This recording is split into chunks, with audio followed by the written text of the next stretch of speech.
أعوذ بالله من الشيطان الرجيم بسم الله الرحمن الرحيم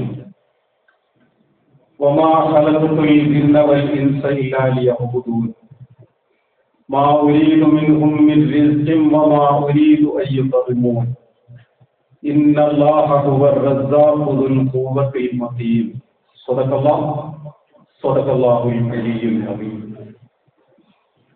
ആദരണീയരായ സത്യവിശ്വാസിനികളെ, സർവ്വലോക രക്ഷിതാവായ പ്രപഞ്ച സൃഷ്ടാവായ അല്ലാഹു സുബ്ഹാനഹു വ തആലയെ സൂക്ഷിച്ച് തഖ്വയോടുകൂടി ജീവിതത്തിന്റെ എല്ലാ മേഖലകളും ക്രമീകരിക്കണമെന്ന് എന്നോടെന്ന പോലെ നിങ്ങൾ ഓരോരുത്തരോടും വസിയത്ത് ചെയ്യുന്നു, ഉപദേശിക്കുന്നു. അർഹമുർ-റഹീമായ തമ്പുരാൻ അവന്റെ ഇഷ്ടവും പൊരുത്തവും നേടിയെടുത്ത് ഇരുലോകത്തും വിജയിക്കാൻ കഴിയുന്ന സുഹൃതവാന്മാരുടെ കൂട്ടത്തിൽ നമ്മെ ഏവരെയും ഉൾപ്പെടുത്തി അനുഗ്രഹിക്കുമാറാകട്ടെ. കഴിഞ്ഞ ഖുതുബയിൽ പരിശുദ്ധ ഹജ്ജ് കർമ്മം പൂർത്തീകരിച്ച് മടങ്ങി വരുന്ന ഹാജിമാർ, അതിനോടനുബന്ധിച്ച് 5 ദിവസങ്ങൾ തക്ബീർ മുഴക്കിയും പെരുന്നാൾ ആഘോഷിച്ചും നോമ്പെടുത്തുമൊക്കെ മാനസികമായും ശാരീരികമായും ഐക്യപ്പെട്ട വിശ്വാസി സമൂഹം പരിശുദ്ധ ഹജ്ജിനെ മുന്നിൽ നിർത്തിക്കൊണ്ട് സർവ്വലോക രക്ഷിതാവായ അല്ലാഹു സുബ്ഹാനഹു വ തആല ഏൽപ്പിച്ചു തരുന്ന ദൗത്യം ഒറ്റവാചകത്തിൽ വിശുദ്ധ ഖുർആന്റെ ശൈലിയിൽ ഖൂലു അൻസാറല്ലാഹ്, നിങ്ങൾ അല്ലാഹുവിനെ സഹായിക്കുന്നവരായി മാറുക എന്ന വിഷയത്തെ കുറിച്ചാണ് സൂചിപ്പിച്ചത്. അഥവാ ഈ പ്രപഞ്ചത്തിന് ഒരു താളമുണ്ട്. ഈ പ്രപഞ്ചത്തിൽ സൂര്യോദയം മുതൽ സൂര്യാസ്തമയം വരെ, അതല്ലെങ്കിൽ ഈ പ്രപഞ്ചത്തിന്റെ ഓരോ നിമിഷങ്ങളും ലോകത്ത് കടന്നുപോയിക്കൊണ്ടിരിക്കുന്നത് അല്ലാഹു അക്ബർ എന്ന തക്ബീർ മുഴങ്ങുന്ന അവസ്ഥാവിശേഷത്തിലൂടെയാണ്. വിശ്വാസികളായ നമ്മൾ ഓരോരുത്തരും ആ തക്ബീറിനെ ഏറ്റുപറഞ്ഞുകൊണ്ടാണ് നമ്മുടെ ജീവിതവും ആരംഭിക്കുന്നതും മുന്നോട്ട് പോവുകയും ചെയ്തുകൊണ്ടിരിക്കുന്നത്. സ്വാഭാവികമായും ഇങ്ങനെ ഒരു ഉത്തരവാദിത്തം അഥവാ അൻസാറുള്ള, നിങ്ങൾ അല്ലാഹുവിനെ സഹായിക്കുന്നവരായി മാറണം എന്ന ഒരു ഉത്തരവാദിത്തത്തെ കുറിച്ച് പറയുമ്പോൾ അല്ലാഹു സുബ്ഹാനഹു വ തആല വെറുതെ ഒരു പാഠം നമുക്ക് മുമ്പിൽ പറഞ്ഞു നോക്കുകയായിരുന്നില്ല. നമ്മൾ ആലോചിച്ച് നോക്കൂ, ഒരു വിദ്യാലയത്തിൽ കുറേയധികം വിദ്യാർത്ഥികൾ വ്യത്യസ്തമായ ക്ലാസ് മുറികളിൽ ഓരോ ദിവസവും അവരിങ്ങനെ തള്ളി നീക്കിക്കൊണ്ടിരിക്കും. അവർക്ക് മുമ്പിൽ ഏതെങ്കിലും ഒരു അധ്യാപകൻ വന്ന് പാഠങ്ങളൊന്നും പഠിപ്പിച്ചിട്ടില്ല. അവരുടെ കൈവശം പഠിക്കാനുള്ള തന്നെ ഏതെങ്കിലും പാഠപുസ്തകങ്ങളോ മറ്റ് സംവിധാനങ്ങളോ ഒന്നുമില്ല. ഒരു സുപ്രഭാതത്തിൽ ഒരു അധ്യാപകൻ കടന്നു വന്നുകൊണ്ട് പറയുന്നു, ഇന്ന് അല്ലെങ്കിൽ നാളെ നിങ്ങൾക്ക് പരീക്ഷയാണ്, നിങ്ങൾ എല്ലാവരും ആ പരീക്ഷയിൽ വിജയിക്കണം. നമ്മളൊന്ന് സങ്കല്പിച്ചു നോക്കുക, എത്ര വലിയ വിഡ്ഢിത്തമായിരിക്കും അങ്ങനെ ഒരു ക്ലാസ് മുറിയെ കുറിച്ച് നമുക്ക് സങ്കല്പിക്കാൻ കഴിയില്ല. പാഠങ്ങൾ പഠിക്കാൻ അവസരം കിട്ടാതെയും വിദ്യാർത്ഥികളെ പഠിപ്പിക്കാതെയും പരീക്ഷ എഴുതുക എന്ന് പറയുന്നത് വിദ്യാർത്ഥികൾ പരാജയപ്പെടാനേ കാരണമാവും. അതല്ലെങ്കിൽ നമ്മളൊന്ന് ആലോചിച്ച് നോക്കുക, ഒരു പുഴയുടെ അക്കരെ മറുഭാഗത്തിരിക്കുന്ന ഒരു വസ്തു എടുക്കാൻ ഇപ്പുറത്ത് നിൽക്കുന്ന മറ്റൊരു വ്യക്തിയെ നമ്മൾ ചുമതലപ്പെടുത്തുകയാണ്. ആ വ്യക്തി അതിനു മുൻപൊരിക്കലും നീന്തൽ പരിശീലിച്ചിട്ടുള്ളവനോ വെള്ളത്തിലിറങ്ങി ശീലമുള്ളവനോ അല്ല. നീന്താനറിയാത്ത ഈ മനുഷ്യരോട് താങ്കൾ ഈ വെള്ളത്തിലൂടെ നീന്തിച്ചെന്ന് മറുകരയിൽ നിന്ന് ആ വസ്തു എടുത്ത് ഇപ്പുറത്തേക്ക് കൊണ്ടുവരണം എന്ന് പറഞ്ഞാൽ ആ മനുഷ്യന് ഒരിക്കലും നീന്താനോ മറുകരയിലെത്താനോ ലക്ഷ്യം പൂർത്തീകരിക്കാനോ സാധ്യമല്ല. യഥാർത്ഥത്തിൽ നമ്മൾ ആലോചിച്ച് നോക്കൂ, കൂലു അൻസാറുള്ള, നിങ്ങൾ അള്ളാഹുവിനെ സഹായിക്കുന്നവരായി മാറണം. നിങ്ങൾക്ക് ഈ ഭൂമിയിൽ അള്ളാഹു സുബ്ഹാനഹു വ തആല ഏൽപ്പിച്ചു തന്ന കുറെ ദൗത്യങ്ങൾ സമയബന്ധിതമായി പൂർത്തീകരിക്കാനുണ്ട്. ഏതെങ്കിലും സമയത്ത് പൂർത്തീകരിക്കാനുള്ളതല്ല, സമയബന്ധിതമായി പൂർത്തീകരിക്കാനുള്ളതാണ്. ഞാൻ നിർവഹിക്കേണ്ട ഉത്തരവാദിത്വം എന്റെ നിർണിതമായ ഒരു ആയുഷ് കാലഘട്ടം ഉണ്ടാകും. നമ്മളിരിക്കുന്ന ഓരോരുത്തർക്കും അല്ലാഹു സുബ്ഹാനഹു വ തആല നിർണയിച്ച ഒരു സമയപരിധിയുണ്ട്.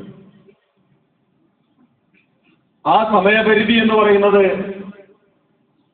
കൗണ്ട് ഡൗൺ ആരംഭിച്ചു കഴിഞ്ഞ ഒന്നാണ്. ഒരു നിമിഷം നമ്മുടെ ജീവിതത്തിൽ നിന്ന് കുറഞ്ഞു പോകുന്നു എന്ന് വന്നാൽ നമ്മൾ മുന്നോട്ട് സഞ്ചരിക്കുന്നു, പക്ഷെ നമ്മുടെ ആയുസ്സിൽ കുറവ് സംഭവിച്ചിരിക്കുന്നു. 44 വർഷം ഈ ഭൂമിയിൽ ഞാൻ ജീവിച്ചിരിക്കുന്നു എന്ന് ഇപ്പോൾ പറഞ്ഞാൽ എന്റെ ആയുസ്സിൽ നിന്ന് 44 വർഷം കഴിഞ്ഞു പോയിരിക്കുന്നു. എന്റെ ജീവിതത്തിൽ അള്ളാഹു ഏൽപ്പിച്ച ഉത്തരവാദിത്വം അത് എത്ര വർഷമുണ്ട് എന്നെനിക്കറിയില്ല. പക്ഷെ ആ ഉത്തരവാദിത്വം നിർവഹിക്കാൻ വേണ്ടി എന്റെ മുമ്പിലുള്ള സമയപരിധിയിൽ നിന്ന് 44 വർഷം കഴിഞ്ഞു പോയിരിക്കുന്നു. ഇനി ഒരു 44 കൂടി കിട്ടുമോ, അല്ലെങ്കിൽ അതിനേക്കാൾ കൂടുതലാണോ കുറവാണോ, അതൊക്കെയും അള്ളാഹുവിന്റെ അടുക്കൽ മാത്രം നിർമ്മിതമായ അറിവിൽപ്പെട്ടതാണ്. അപ്പൊ നമ്മളൊന്ന് ആലോചിച്ച് നോക്കും, നിങ്ങൾ അള്ളാഹുവിനെ സഹായിക്കുന്നവരാകണം എന്ന് അള്ളാഹു സുബ്ഹാനഹു വ തആല പറയുമ്പോൾ ആ സഹായികളായി മാറാനുള്ള എല്ലാ പരിശീലനങ്ങളും അള്ളാഹു നൽകിയിട്ടുണ്ട്. അത് സത്യവിശ്വാസികൾക്ക് മാത്രമുള്ള സവിശേഷതയാണ്. അത് ഉമ്മത്ത് മുസ്ലിമക്ക് മാത്രമുള്ള സവിശേഷതയാണ്. ആ പരിശീലനം എന്ന് പറയുന്നത് വിശുദ്ധ ഖുർആൻ സൂറത്തു ദാരിയാത്തിൽ മനുഷ്യ സൃഷ്ടിപ്പിന്റെ ചില ലക്ഷ്യങ്ങളെ കുറിച്ച് നൽകുന്ന ഒരു സൂചനയുണ്ട്.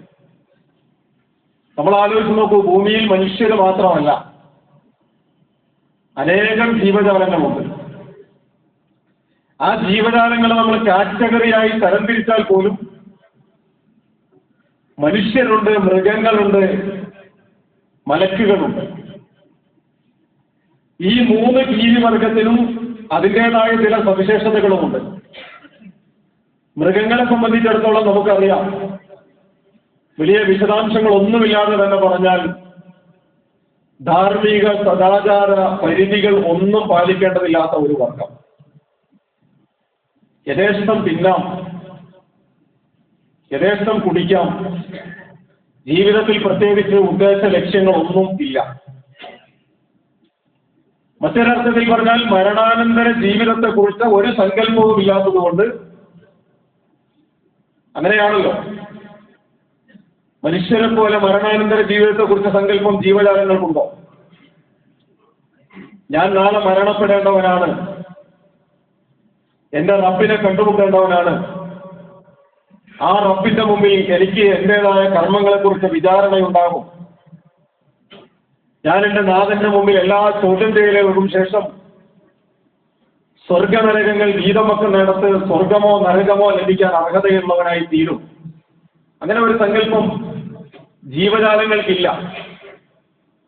അതുകൊണ്ട് തന്നെ ഭൂമിയിൽ അവർ ജീവിക്കുന്നു, ഏതോ ഒരു ഘട്ടത്തിൽ അവരുടെ ജീവിതം അവസാനിക്കുകയും ചെയ്യുന്നു. പല മാർഗങ്ങളിലൂടെ അവസാനിക്കാം. മലക്കുകളെ സംബന്ധിച്ചിടത്തോളം അല്ലാഹു സുബ്ഹാനഹു വ തആല ഏൽപ്പിച്ച ദൗത്യം, ഉത്തരവാദിത്വം നിർവഹിക്കുന്ന, അള്ളാഹുവിന്റെ കൽപ്പനകൾക്ക് വിരുദ്ധമായി ചിന്തിക്കാൻ പോലും ശേഷിയില്ലാത്ത അള്ളാഹുവിന്റെ പ്രത്യേകമായ സൃഷ്ടികളാണ്. അല്ലാഹു സുബ്ഹാനഹു വ തആല ഇന്നത് ചെയ്യണം എന്ന് പറഞ്ഞാൽ അത് ഇപ്പോൾ തന്നെ വേണ്ടതുണ്ടോ, അല്പം കഴിഞ്ഞിട്ട് മതിയോ, അല്ലെങ്കിൽ അത് ഇന്ന അളവിൽ മതിയോ, അതിന്റെ സ്വഭാവം ഇന്നത്, അങ്ങനെ യാതൊരു സ്വതന്ത്രമായ ചിന്താഗതിയും അല്ലെങ്കിൽ അന്വേഷണവും നിരീക്ഷണവുമില്ലാത്ത ഒരു ജീവിവർഗം അല്ലെങ്കിൽ സൃഷ്ടിയാണ് മലക്കുകൾ എന്ന് പറയുന്നത്. പക്ഷെ മനുഷ്യൻ ഇതിൽ നിന്നൊക്കെ വ്യത്യസ്തനാണ്. ഏറ്റവും സവിശേഷമായ സൃഷ്ടിയാണ് മനുഷ്യൻ. ഏറ്റവും അത്ഭുതകരമായ ജീവിയാണ് മനുഷ്യൻ. നിഗൂഢതകൾ നിറഞ്ഞ ഒരു ജീവി. ആ മനുഷ്യനെ സംബന്ധിച്ചിടത്തോളം അല്ലാഹു സുബ്ഹാനഹു വ തആല സൂറത്തുൽ ദാരിയാത്തിലൂടെ മുന്നോട്ട് വെക്കുന്ന ഒരു കാഴ്ചപ്പാട്, വമാ ഖലഖതുൽ ജിന്ന വൽ ഇൻസ ഇല്ലാ ലിയഅ്ബുദൂൻ. തീർച്ചയായും ജിന്ന് വർഗത്തെയും മനുഷ്യവർഗത്തെയും നാം സൃഷ്ടിച്ചിട്ടില്ല. ഇല്ലാ ലിയഅ്ബുദൂൻ, അവർ നമുക്ക് ഇബാദത്ത് ചെയ്യാൻ വേണ്ടിയിട്ടല്ലാതെ. അള്ളാഹുവിന് ഇബാദത്ത് ചെയ്യുക എന്ന ഒരു ലക്ഷ്യം. ഇബാദത്ത് സ്വയം ഒരു ലക്ഷ്യമല്ല. അതാണ് ഇതിന്റെ മർമ്മം എന്ന് പറയുന്നത്. ഇബാദത്തുകൾ ഒന്നും അല്ലാഹു സുബ്ഹാനഹു വ തആല ഇബാദത്തിന് വേണ്ടി തീരുമാനിച്ചിട്ടുള്ളതല്ല. ഇബാദത്തുകളെല്ലാം അല്ലാഹു പരിശീലനത്തിന് വേണ്ടി മനുഷ്യനെ പരിശീലിപ്പിക്കാനുള്ളതാണ്. അപ്പൊ മനുഷ്യവർഗത്തെയും ജിന്നുവർഗത്തെയും അള്ളാഹുവിനെ ഇബാദത്ത് ചെയ്യാൻ വേണ്ടി സൃഷ്ടിച്ചിരിക്കുന്നു. മാ ഉരീദു മിൻഹും മിൻ റിസ്ഖിൻ വമാ ഉരീദു അൻ യുത്ഇമൂൻ. ഈ മനുഷ്യരൊന്നും എനിക്ക് വേണ്ടിയിട്ട് ഒരു വിഭവവും നൽകേണ്ടതില്ല, അവരെന്നെ ഭക്ഷിപ്പിക്കേണ്ടതുമില്ല. വളരെ കൃത്യമായ ഒരു വർത്തമാനം അല്ലാഹു സുബ്ഹാനഹു വ തആല അവിടെ ചേർത്ത് വെക്കുന്നുണ്ട്. എനിക്ക് നിങ്ങൾ തീറ്റ തരണ്ട, എനിക്ക് നിങ്ങൾ വിഭവങ്ങൾ തരേണ്ടതില്ല, എനിക്ക് നിങ്ങൾ ആവശ്യമുള്ള ഒരു വസ്തുവും നിങ്ങൾ എനിക്ക് വേണ്ടി സംവിധാനിക്കേണ്ടതില്ല. പകരം എന്ത് ചെയ്താൽ മതി? നിങ്ങൾ ഇബാദത്തുകൾ എടുത്താൽ മതി. കാരണം ഇന്നല്ലാഹു ഹുവർ റസ്സാഖു ദുൽ ഖുവ്വത്തിൽ മതീൻ. തീർച്ചയായും അല്ലാഹു സുബ്ഹാനഹു വ തആല സ്വയം തന്നെ എല്ലാ വിഭവങ്ങളും ഒരുക്കുന്നവനാണ്, ശക്തിയും കഴിവുമുള്ളവനാണ്. അപ്പോൾ പിന്നെ നിങ്ങളായിട്ട് അള്ളാഹുവിന് ഒരു വിഭവവും നിങ്ങൾ നൽകേണ്ടതില്ല. നിങ്ങൾ ഇബാദത്തുകളിലൂടെ അള്ളാഹുവിലേക്ക് അടുത്താൽ മാത്രം മതിയാകും. ഇബാദത്തുകളിലൂടെ നിങ്ങൾ പരിശീലിക്കണം. എന്തിനാണ് നിങ്ങൾ പരിശീലിക്കേണ്ടത് എന്ന് ചോദിച്ചാൽ, നിങ്ങൾ ജീവിക്കുന്ന കാലഘട്ടത്തെയും സമൂഹത്തെയും നിങ്ങളുടെ രാഷ്ട്രീയ സാമൂഹിക അന്തരീക്ഷത്തെയും നിങ്ങൾ കൃത്യമായി വിലയിരുത്തിക്കൊണ്ട് അള്ളാഹുവിന്റെ മാർഗത്തിൽ പിടിച്ചു നിൽക്കാനുള്ള ഈമാൻ ആർജിച്ചെടുക്കാൻ വേണ്ടി നിങ്ങൾ പരിശീലിക്കണം. എന്തിനെങ്കിലും വേണ്ടി പരിശീലിക്കലല്ല. നിങ്ങളുടെ ജീവിതത്തിൽ ഒരു ഈമാൻ നിങ്ങൾ മുറുകെ പിടിക്കേണ്ടതുണ്ട്. ആ ഈമാൻ മുറുകെ പിടിക്കാൻ നിങ്ങൾ നിങ്ങളുടെ സാഹചര്യങ്ങളെ പഠിക്കണം. ജെൻഡർ ന്യൂട്രാലിറ്റിയുടെ അല്ലെങ്കിൽ ജെൻഡർ സൗഹൃദ ടോയ്ലറ്റുകൾ നമ്മുടെ ക്യാമ്പസുകളിൽ രൂപം കൊണ്ടിട്ടുള്ള ഒരു സാഹചര്യമുണ്ട്. നമ്മൾ ആലോചിച്ച് നോക്കൂ. നമ്മുടെയൊക്കെ സങ്കല്പത്തിനും അല്ലെങ്കിൽ നമ്മുടെയൊക്കെ ധാർമ്മിക നിലവാരങ്ങളിൽ നിന്നുകൊണ്ട് ചിന്തിച്ചാൽ അതിനുമൊക്കെ എത്രയോ അപ്പുറത്തിൽ നിന്നുകൊണ്ടുള്ള പുരോഗമനം എന്ന് പറയാവുന്ന കാഴ്ചപ്പാടിലാണ് ആണിനും പെണ്ണിനും സ്വതന്ത്രമായി വിഹരിക്കാൻ കഴിയുന്ന ടോയ്ലറ്റുകളെ കുറിച്ച് നമ്മുടെ ക്യാമ്പസുകൾ സംസാരിക്കുന്നത്. ക്യാമ്പസുകൾ വിപ്ലവങ്ങളുടെ കേന്ദ്രങ്ങളാണ്. ക്യാമ്പസുകളിൽ നിന്നാണ് പലപ്പോഴും പല വിപ്ലവങ്ങളുടെയും നാമ്പുകൾ പൊട്ടി പുറപ്പെട്ടുള്ളത്. അതൊക്കെ ശരിയാണ്. പക്ഷെ അതേ ക്യാമ്പസുകളിലേക്ക് നിർലജ്ജതയുടെയും സാംസ്കാരികമായ ജീർണതകളുടെയും കാഴ്ചപ്പാടുകളെ കടത്തിവിട്ടുകൊണ്ട് മനുഷ്യർക്കിടയിലെ ചില ദുരന്തപൂർണമായ അവസ്ഥാവിശേഷങ്ങളിലേക്ക് അവരെ കൊണ്ടുവരുന്ന ഒരു കാലഘട്ടം. അത് വലിയ പുരോഗതിയാണ് എന്ന് ചർച്ച ചെയ്തുകൊണ്ടിരിക്കുന്ന ഒരു കാലഘട്ടം. ലജ്ജ നിങ്ങൾക്ക് നഷ്ടപ്പെട്ട് കഴിഞ്ഞാൽ അല്ലാഹുവിന്റെ റസൂൽ തിരുമേനി സല്ലല്ലാഹു അലൈഹി വസല്ലം പറഞ്ഞതുപോലെ ലോകത്തേക്ക് നിയോഗിക്കപ്പെട്ട മുഴുവൻ പ്രവാചകന്മാരും അവരുടെ സമൂഹങ്ങളെ ഉത്ബോധിപ്പിച്ച ഒരു വർത്തമാനം എന്തായിരുന്നു എന്നത് വിശുദ്ധ ഖുർആന്റെ ഭാഷയിൽ അനിഅ്ബുദുല്ലാഹ, നിങ്ങൾ അല്ലാഹുവിന് മാത്രം ഇബാദത്ത് ചെയ്യണമെന്നാണ്. വജ്തനിബ് താഗൂത്ത്, അല്ലാഹു അല്ലാത്ത എല്ലാത്തിനെയും വെടിയണമെന്നാണ്. പ്രവാചകൻ തിരുമേനി സല്ലല്ലാഹു അലൈഹി വസല്ലം പറയുന്നത് ലോകത്തേക്ക് വന്ന മുഴുവൻ പ്രവാചകന്മാരും നടത്തിയ ഒരു ഉത്ബോധനം, ഫൈലം തസ്തതിയ, നിനക്ക് ലജ്ജയില്ലെങ്കിൽ നിനക്ക് ഇഷ്ടമുള്ളതുപോലെ ജീവിച്ചോളൂ. നിങ്ങളിൽ നിന്ന് ലജ്ജ എന്ന് പറയുന്ന വികാരത്തെ ഇബ്ലീസ് മനുഷ്യനെ കീഴ്പ്പെടുത്തുന്നതിന്റെ ഏറ്റവും മർമ്മപ്രധാനമായ ചില ഘട്ടങ്ങളെ കുറിച്ച് പഠിപ്പിക്കുന്നിടത്ത് മനുഷ്യരിൽ നിന്ന് ലജ്ജ എടുത്തു മാറ്റുക എന്ന് പറയുന്നുണ്ട് ഒരിടത്ത്. ലജ്ജ എന്ന് പറയുന്നത് ഇല്ലാതായി കഴിഞ്ഞാൽ ബാക്കിയെല്ലാം സ്വയം നഷ്ടപ്പെട്ടു പോയിക്കോളും. ബാക്കി അവൻ ആർജിച്ചെടുക്കുന്ന എല്ലാ സാംസ്കാരിക മൂല്യങ്ങളും നിഷ്പ്രഭമായി മാറിക്കോളും. അപ്പൊ ഞാൻ പറയുന്നത്, ഇങ്ങനെ ഒരു കാലഘട്ടത്തിൽ നാം ജീവിക്കാനുള്ള പരിശീലനം നേടിയെടുക്കണമെങ്കിൽ, അല്ലെങ്കിൽ ഈമാൻ മുറുകെ പിടിച്ചുകൊണ്ട് മുന്നോട്ട് പോകാനുള്ള പരിശീലനം നേടിയെടുക്കണമെങ്കിൽ ആരാധനാകർമ്മങ്ങളിലൂടെയുള്ള പരിശീലനം മുറുകെ പിടിച്ചേ മതിയാകൂ. നമസ്കാരം ഏറ്റവും വലിയ ഇബാദത്താണ്. നമുക്കറിയാം, നമസ്കാരത്തെ കുറിച്ച് ഒരുപാട് വർത്തമാനങ്ങൾ പറഞ്ഞിട്ടുണ്ട്. എന്താണ് നമസ്കാരത്തിന്റെ ലക്ഷ്യമെന്ന് ചോദിച്ചാൽ, നമസ്കാരം ഒരു ലക്ഷ്യമല്ല. നമസ്കാരത്തെ കുറിച്ച് മൂസ അലൈഹിസ്സലാത്തു വസ്സലാമുമായി അല്ലാഹു സുബ്ഹാനഹു വ തആല നടത്തുന്ന ആദ്യത്തെ സംഭാഷണത്തിൽ, താങ്കളെ ഞാൻ പ്രവാചകനായി തെരഞ്ഞെടുത്തിരിക്കുന്നു, ഞാൻ താങ്കളെ പ്രവാചകനായി തെരഞ്ഞെടുത്തിരിക്കുന്നു എന്ന് പറഞ്ഞതിന് ശേഷം അല്ലാഹു സുബ്ഹാനഹു വ തആല പറയുന്നത് അഖിമിസ് സ്വലാത്ത ലിദിക്രി എന്നാണ്. എന്നെ സ്മരിക്കാൻ വേണ്ടി നീ നമസ്കാരം നിലനിർത്തണം. നമസ്കാരം നിലനിർത്തുന്നത് എന്നെക്കുറിച്ചുള്ള ഓർമ്മ നിലനിർത്താനാണ്. അള്ളാഹുവിനെ കുറിച്ചുള്ള ഓർമ്മ മനുഷ്യ ജീവിതത്തിന്റെ അനിവാര്യമായ ഒരു ഘടകമാണ്. ഈ ഓർമ്മ എവിടെയെങ്കിലും നഷ്ടപ്പെട്ടു പോയി കഴിഞ്ഞാൽ നമ്മെ സംബന്ധിച്ചിടത്തോളം നമ്മുടെ ജീവിതത്തിൽ പിന്നെ ഏത് വഴിയിലൂടെയും അവന് സഞ്ചരിക്കാം. നമ്മൾ ആലോചിച്ച് നോക്കൂ, ലളിതമായ ഉദാഹരണം പറയാറുണ്ടല്ലോ. മഹാനായ ഫാറൂഖ് ഉമർ റളിയല്ലാഹു അൻഹുവിന്റെ ജീവിതത്തിൽ നിന്ന് മരുഭൂമിയിലൂടെ സഞ്ചരിച്ചുകൊണ്ടിരിക്കെ ആട്ടിടയനായ ഒരു ചെറിയ പയ്യനെ കണ്ടുമുട്ടുമ്പോൾ അദ്ദേഹം നടത്തുന്ന ഒരു സംഭാഷണമുണ്ട്, നമുക്കൊക്കെ സുപരിചിതമാണ്. ആ ആട്ടിടയന്റെ അടുക്കൽ അദ്ദേഹം ചോദിച്ച ചോദ്യം, നോക്കിയാൽ നോട്ടമെത്താത്ത, അല്ലെങ്കിൽ അത്രയേറെ എണ്ണി ചിട്ടപ്പെടുത്താൻ കഴിയാത്ത അത്രയും ആടുകളുണ്ട് ആ പയ്യന്റെ നേതൃത്വത്തിൽ. അപ്പൊ അവനോട് ചോദിക്കുന്ന ഒരു ചോദ്യം, മോനെ, ഇതിൽ നിന്ന് ഒരു ആട്ടിൻകുട്ടിയെ നീ എനിക്ക് തന്നേക്കുമോ? തന്റെ മുന്നിൽ നിൽക്കുന്നത് ഉമറാണ് എന്ന് ഈ കുട്ടിക്കറിയില്ല. തന്നോട് ചോദിക്കുന്ന ഈ മനുഷ്യൻ ഏതോ ഒരു വഴിപോക്കനാണ് എന്നത് മാത്രമേ ആ കുട്ടിയുടെ മനസ്സിലപ്പോൾ ഉള്ളൂ. പക്ഷെ ആ കുട്ടി പറയുന്ന മറുപടി, ഞാൻ എങ്ങനെയാണ് എന്റെ ആട്ടിൻപറ്റങ്ങളിൽ നിന്ന് ഒന്നിനെ താങ്കൾക്ക് തരിക? കാരണം ഇത് എന്റേതല്ലല്ലോ. ഇതിന്റെ ഉടമസ്ഥനായ യജമാനന്റെ മുമ്പിൽ ഞാൻ ഇതിന്റെ കണക്കുകൾ ബോധിപ്പിക്കേണ്ടതല്ലേ? അപ്പൊ ഉമർ ബിൻ ഖത്താബ് റളിയല്ലാഹു അൻഹു ഈ കുട്ടിയെ ഒന്നുകൂടി പരീക്ഷിക്കാൻ തീരുമാനിച്ചിട്ട് ഒരു സൂത്രപ്പണി പറഞ്ഞു കൊടുക്കുകയാണ്. മോനെ, നിന്റെ യജമാനന്റെ അടുക്കൽ ചെല്ലുമ്പോൾ ഈ ആട്ടിൻപറ്റങ്ങളിൽ നിന്ന് ഒന്നിനെ ചെന്നായ പിടിച്ചു പോയി എന്ന് പറഞ്ഞാൽ നിന്റെ യജമാനൻ നിന്നെ വിശ്വസിക്കില്ലേ? ആ വിശ്വാസ്യത ഉള്ളത് കൊണ്ടാണല്ലോ ഇത്രയും ആട്ടിൻപറ്റങ്ങളെയും കൊണ്ട് പോകാൻ മരുഭൂമിയിലേക്ക് നിന്നെ തനിയെ അയച്ചിട്ടുള്ളത്.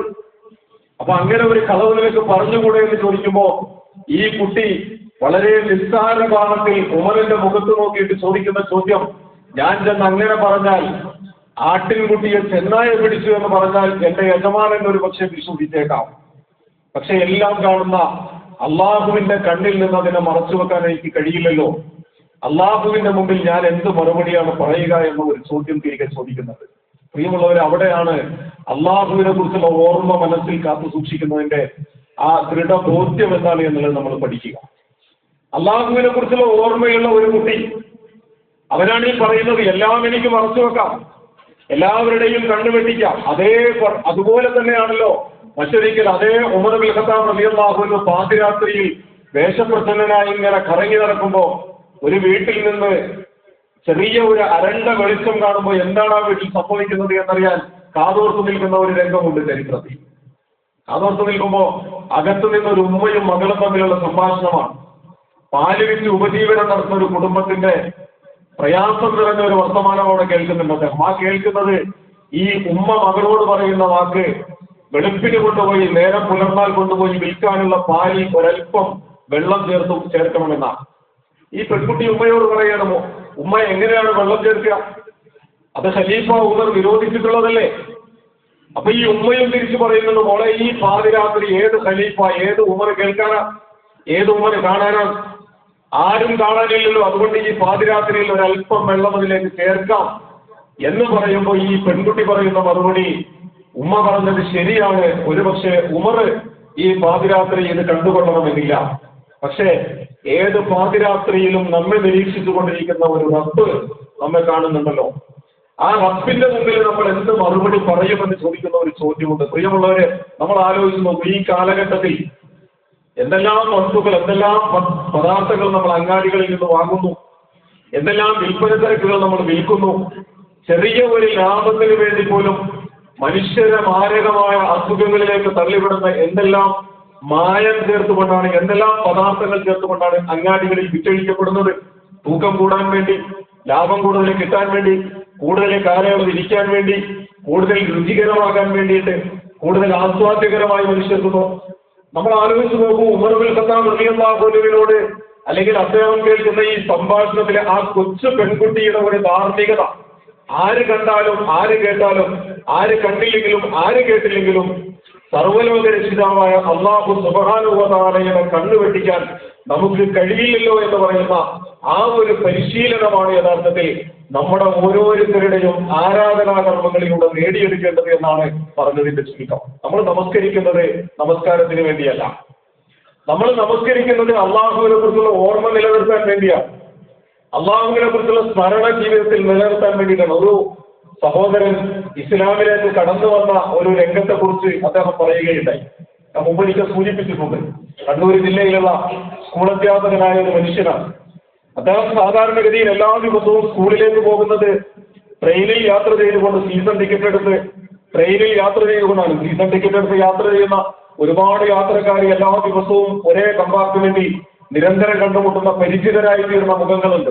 പരസ്പരം വിശേഷങ്ങൾ പങ്കുവച്ച് പരസ്പരം എല്ലാ കാര്യങ്ങളും പറഞ്ഞും കൊണ്ടും കൊടുത്തുമൊക്കെ അങ്ങനെ ചിരപരിചിതരായി മാറിയ കുറേ മുഖങ്ങൾ. ഒരു ദിവസം ട്രെയിനിങ്ങനെ വന്നു നിൽക്കുമ്പോൾ നല്ല തിരക്കുള്ള ഒരു ദിവസം സാധാരണക്കാരനായ ഒരു കയർ കച്ചവടക്കാരൻ, അദ്ദേഹം വയോവൃദ്ധനാണ്. മുറുക്കാനൊക്കെ മുറുക്കി ചുവന്ന കറ പിടിച്ച പല്ലുകളൊക്കെയുള്ള ഒരു വയോവൃദ്ധൻ കയർ കച്ചവടക്കാരൻ. ആ മനുഷ്യനും സീസൺ ടിക്കറ്റ് എടുത്ത് യാത്ര ചെയ്യാറുണ്ട്. പക്ഷെ ഈ തിരക്ക് പിടിച്ച യാത്രക്കിടയിൽ എല്ലാവരും അന്നത്തെ ഈ തിരക്കിൽ ഓടിക്കയറിയത് സെക്കൻഡ് ക്ലാസ് കമ്പാർട്ട്മെന്റില്ല. സെക്കൻഡ് ക്ലാസ് കമ്പാർട്ട്മെന്റിൽ യാത്ര ചെയ്തുകൊണ്ടിരിക്കെ ഈ മനുഷ്യൻ മാത്രം വാതിൽപ്പടിക്കൽ തന്നെ നിന്ന് തൊട്ടടുത്ത സ്റ്റേഷനെത്തിയപ്പോൾ ഇറങ്ങിയിട്ട് ജനറൽ കമ്പാർട്ട്മെന്റിൽ പോയി കയറുകയാണ്.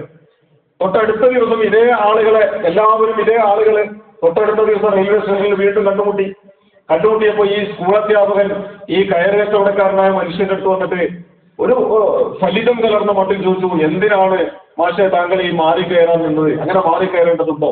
നമ്മൾ 2-3 സ്റ്റേഷൻ കഴിഞ്ഞാൽ ഇറങ്ങുന്നവരല്ലേ? ആ 2-3 സ്റ്റേഷന്റെ പരിധിക്കുള്ളിൽ ഏതായിരുന്നാലും TTR പരിശോധനയ്ക്ക് വരാനുള്ള യാതൊരു സാധ്യതയുമില്ല. നമുക്ക് അവിടെ നിന്നാൽ പോരായിരുന്നോ എന്ന് ചോദിക്കുമ്പോൾ ഈ കയറ് കച്ചവടക്കാരൻ പറഞ്ഞ മറുപടി എന്താണ് എന്ന് ചോദിച്ചാൽ, മാഷെ താങ്കൾക്ക് ഒരു പക്ഷേ അത് ഹലാലായിരിക്കും, പക്ഷേ ഞാനെടുത്തിട്ടുള്ള ടിക്കറ്റിന് സീസൺ ടിക്കറ്റ് വെച്ച് എനിക്ക് യാത്ര ചെയ്യാൻ ഹലാലായത് ഈ ജനറൽ കമ്പാർട്ട്മെന്റ് ആണല്ലോ. ഞാൻ സെക്കൻഡ് ക്ലാസ് കമ്പാർട്ട്മെന്റിൽ യാത്ര ചെയ്താൽ അതെനിക്ക് ഹറാമാണല്ലോ. ഞാൻ നാളെ എൻ്റെ റബ്ബിന്റെ മുമ്പിൽ അതിന് മറുപടി പറയേണ്ടി വരില്ലേ എന്ന് ചോദിക്കുന്ന ഒരു ചോദ്യമുണ്ട് ഈ മനുഷ്യൻ. യഥാർത്ഥത്തിൽ ഈ സ്കൂൾ അധ്യാപകൻ അത് വലിയ അത്ഭുതത്തോടു കൂടി കേട്ടു. അദ്ദേഹം പറഞ്ഞു, നിങ്ങളെപ്പോലുള്ള വിശുദ്ധരായ ആളുകള്, നിങ്ങളെപ്പോലുള്ള നല്ല മനുഷ്യരുണ്ടെങ്കിൽ ഇത് തന്നെയാണ് സ്വർഗം എന്നൊക്കെ അദ്ദേഹം പറഞ്ഞു. അദ്ദേഹം ക്ലാസ് മുറിയിൽ ചെന്നു, അദ്ദേഹത്തിന്റെ വിദ്യാർത്ഥികളോട് ഈ വിവരം പറഞ്ഞു. സ്റ്റാഫ് റൂമിൽ ചെന്നു, സഹ അധ്യാപകരോട് പറഞ്ഞു. അടുത്ത പീരീഡ് വീണ്ടും ക്ലാസ് മുറിയിൽ ചെല്ലുന്നു. ഓരോ ക്ലാസ് മുറിയിലും ഇങ്ങനെ ഒരു മനുഷ്യന്റെ ജീവിത വിശുദ്ധിയെ കുറിച്ച് അദ്ദേഹം സംസാരിച്ചു. ആ സംസാരം തൊട്ടടുത്ത ദിവസം 3-ാമത്തെ ദിവസം ഈ കയറ് കച്ചവടക്കാരനെ 3 ദിവസം തുടർച്ചയായിട്ട് കണ്ടുമുട്ടിയപ്പോ 3-ാമത്തെ ദിവസം കയറ് കച്ചവടക്കാരനെ മാറ്റിക്കൊണ്ടുപോയിട്ട് ചോദിച്ചു, എനിക്കൊന്ന് ഇസ്ലാമിനെ കുറിച്ച് പഠിപ്പിച്ചു തരുമെന്ന്.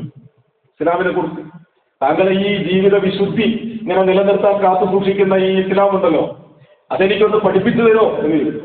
അപ്പൊ ഈ കയറ് കച്ചവടക്കാരൻ തിരിച്ചുകൊണ്ട് പറഞ്ഞു, എനിക്ക് പോലും അറിയില്ല അത്, പിന്നെ ഞാൻ എങ്ങനെ പഠിപ്പിച്ചു തരും? എനിക്കറിയില്ലല്ലോ, പിന്നെ ഞാൻ എങ്ങനെ പഠിപ്പിച്ചു തരും എന്നാണ് ഈ കയറ് കച്ചവടക്കാരൻ. അല്ല, നിങ്ങൾക്കാണ് അത് അറിയുക. 3-ാമത്തെ ദിവസം റെയിൽവേ സ്റ്റേഷനിലെ ട്രെയിൻ വരുന്നതിന്റെ ഇടയ്ക്കുള്ള ആ ഒരു ചെറിയ ഗ്യാപ്പിൽ ഷഹാദത്ത് കലിമ ചൊല്ലി ഇസ്ലാമിലേക്ക് കടന്നു വന്നതിന് ശേഷമാണ് ഈ സ്കൂൾ അധ്യാപകന് ഉറങ്ങാൻ സാധിച്ചത് എന്ന് അദ്ദേഹത്തിന്റെ അനുഭവക്കുറിപ്പിൽ രേഖപ്പെടും. ഞാൻ പറയുന്നത് അള്ളാഹുവിനെ കുറിച്ചുള്ള ഓർമ്മ മനസ്സിൽ കൊണ്ടുനടക്കുന്ന മനുഷ്യരുടെ അനുഭവമാണ്. അള്ളാഹുവിനെ കുറിച്ചുള്ള ഓർമ്മ ജീവിതത്തിൽ ഉണ്ടാകുമ്പോൾ ആ ഓർമ്മയിൽ തരളിതമാകുന്ന എന്നെ നിരീക്ഷിച്ചു കൊണ്ടിരിക്കുന്ന ഒരു നാഥനുണ്ടല്ലോ.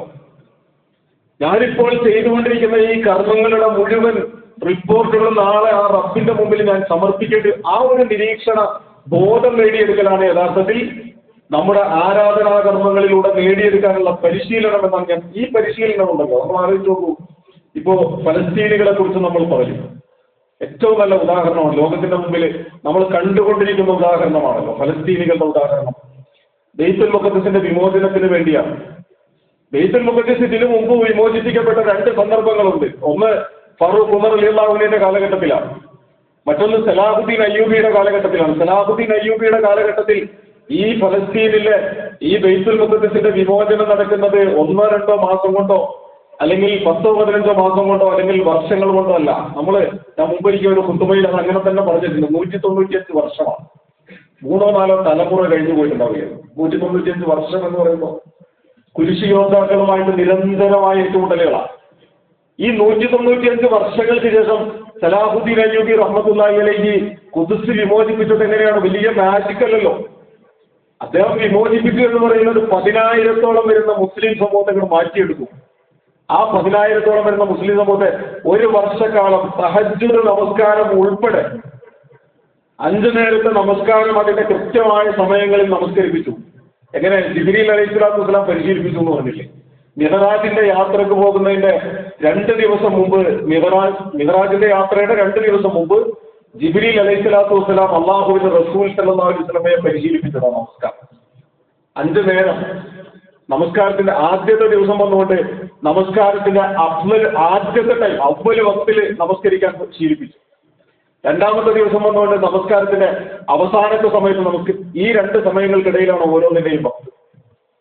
ആ 2 ദിവസം പരിശീലിപ്പിച്ചു. ആ പരിശീലനം എന്തിനായിരുന്നു എന്ന് ചോദിച്ചാൽ, മിഹ്റാജിന്റെ യാത്ര കഴിഞ്ഞ് ഭൂമിയിലേക്ക് വന്നാൽ ആ ജിബ്രീൽ അലൈഹിസ്സലാത്തു വസ്സലാം പരിശീലിപ്പിച്ചതുപോലെ നമസ്കാരം നിർവഹിക്കുന്ന ഒരു സമൂഹത്തെ കെട്ടിപ്പടുക്കണം. അങ്ങനെ നമസ്കരിക്കുന്ന ഒരു സമൂഹത്തെയാണ് സലാഹുദ്ദീൻ അയ്യൂബി റഹ്മത്തുള്ളാഹി അലൈഹി 194 വർഷം കുരിശ് യോദ്ധാക്കളുമായി ഇടപഴകിയിട്ടും ഖുദ്സ് വിമോചിപ്പിക്കാൻ കഴിയാതിരുന്നിടത്ത് നിന്ന് ഒരു കൊല്ലക്കാലം 5 നേരത്തെ നമസ്കാരം, വിശുദ്ധ ഖുർആൻ പാരായണം, തഹജ്ജുദ് നമസ്കാരം എന്ന് വേണ്ട പ്രാർത്ഥനകളും ദിക്റുകളും അള്ളാഹുവിലേക്ക് അടുക്കുന്ന, അള്ളാഹുവിനെ കുറിച്ചുള്ള സ്മരണ നിലനിർത്തുന്ന ഒരു സമൂഹത്തെ കൊണ്ടാണ് ഖുദ്സിനെ വിമോചിപ്പിച്ചെടുക്കുന്നത്.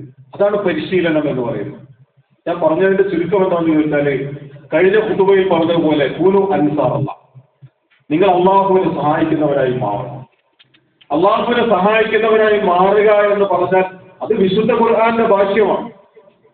അത് വിശുദ്ധ ഖുർആനിന്റെ കൂനു എന്നാണ്, നിങ്ങൾ ആയിത്തീരുക. അതൊരു കൽപ്പനക്രിയയിലൂടെയാണ് വിശുദ്ധ ഖുർആൻ മുന്നോട്ട് പോകുന്നത്. അപ്പോ ഒരാൾക്കും അതിൽ നിന്ന് എനിക്കത് കഴിയില്ല, ഇന്നാൾക്ക് പറ്റും എന്ന് പറഞ്ഞ് മാറി നിൽക്കാൻ കഴിയുന്നതല്ല.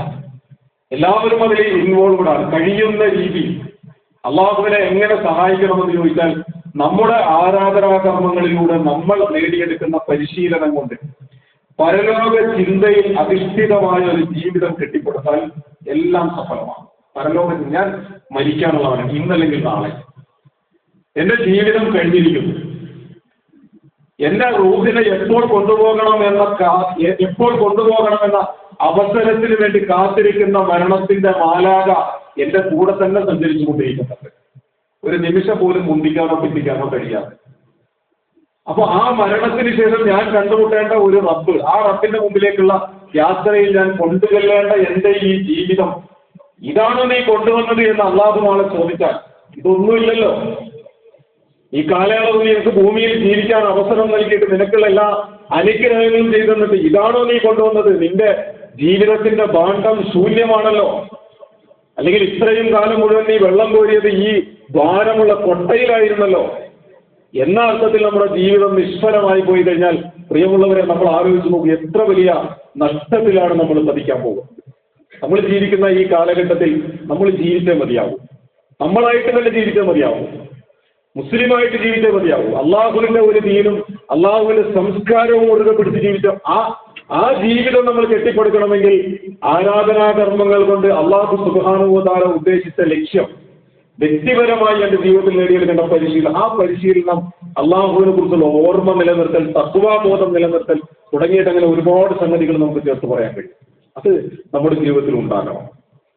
അങ്ങനെ ലക്ഷ്യം നേടിയെടുക്കുമ്പോഴാണ്, പരിശീലനം സിദ്ധിക്കുമ്പോഴാണ്, പരിശീലനം സിദ്ധിച്ചവർക്ക് മാത്രം വിജയിക്കാൻ കഴിയുന്ന ഒരു കളരിയാണ് യഥാർത്ഥത്തിൽ നമ്മുടെ ജീവിതം. ഓരോരുത്തർക്കും കിട്ടാൻ പോകുന്ന ചോദ്യപേപ്പർ വേറെയാണ്. ഓരോരുത്തർക്കും ലഭ്യമാകാൻ പോകുന്ന പരിശീലനം വേറെയാണ്. ഓരോരുത്തർക്കും അള്ളാഹു ഏൽപ്പിച്ചു തരുന്ന പരീക്ഷണം വേറെയാണ്. ഓരോരുത്തരും മറികടക്കേണ്ട വൈതരണികൾ വ്യത്യസ്തമാണ്. അത് മറികടക്കണമെങ്കിൽ ഓരോരുത്തരും പരിശീലിച്ചാൽ മതിയാകും. ഒരാൾ പരിശീലിച്ചതല്ല മറ്റൊരാളുടെ പരിശീലനം, ഒരാൾ നേടിയതല്ല മറ്റൊരാൾ നേടിയെടുക്കാനുള്ളത്. ഓരോരുത്തരും സ്വതന്ത്രരായി നേടിയെടുക്കണം. സ്വതന്ത്രമായി അള്ളാഹുവിന്റെ മുമ്പിൽ ഒറ്റപ്പെട്ടിട്ട് ഹാജരാക്കപ്പെടാനുള്ളവരാണ് എന്ന ബോധ്യത്തിൽ നിന്നുകൊണ്ട് ഒറ്റയ്ക്ക് നാം ഓരോരുത്തരും നേടിയെടുക്കാനുള്ളതാണ് നമ്മുടെ ജീവിതം, നമ്മുടെ പരലോകം. അല്ലാഹു സുബ്ഹാനഹു വ തആല നമ്മെ തുണക്കുമാറാകട്ടെ. പരലോകത്ത് വിജയിക്കാൻ കഴിയുന്ന സന്തോഷവാന്മാരായി അള്ളാഹുവിനെ കണ്ടുമുട്ടാൻ കഴിയുന്ന ആളുകളിൽ നമ്മെ എല്ലാവരെയും റഹ്മുർ റഹീമിനായ തമ്പുരാൻ ഉൾപ്പെടുത്തുമാറാകട്ടെ.